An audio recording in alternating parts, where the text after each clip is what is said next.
बहुत समय पहले एक दंपति रहता था जिसे बच्चा होने वाला था।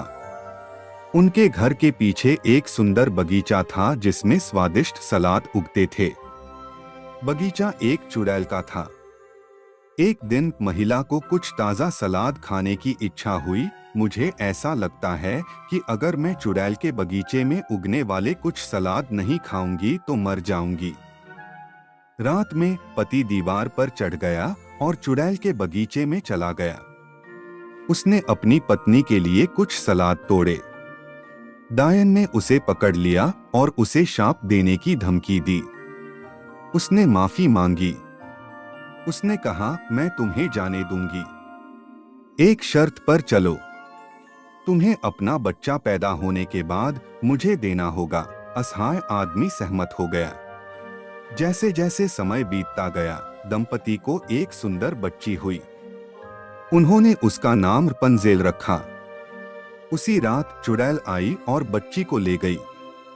चुड़ैल ने रपुंज़ेल को एक टावर में बंद कर दिया जिसमें कोई दरवाजा और सीढ़ियां नहीं थीं, बस एक छोटी सी खिड़की थी।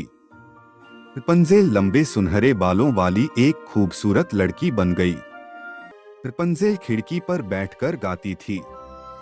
जब डायन को टावर पर चढ़ना होता था तो वह रपुंज़ेल से अपने बाल खुले करने के लिए कहती थी। फिर वह अपने बाल खोल देती थी और चुड़ैल ऊपर चढ़ जाती थी। एक दिन एक बहुत ही सुंदर राजकुमार जंगल से गुजर रहा था। उसने रपुंज़ेल को गाते हुए सुना।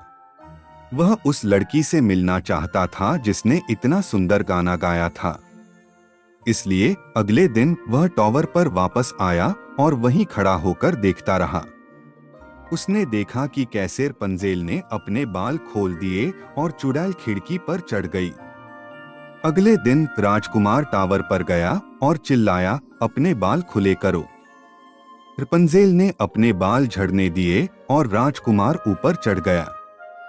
वह उसे देखकर चौंक गई। उसने उसे बताया कि वह राजकुमार है।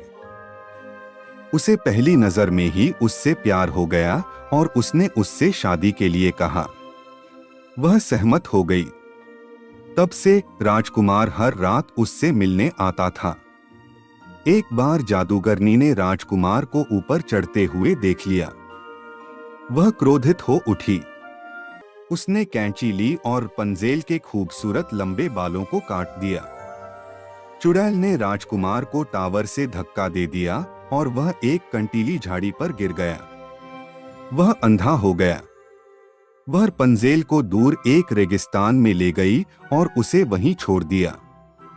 वर्षों तक अंधा राजकुमार जंगल में अकेला भटकता रहा।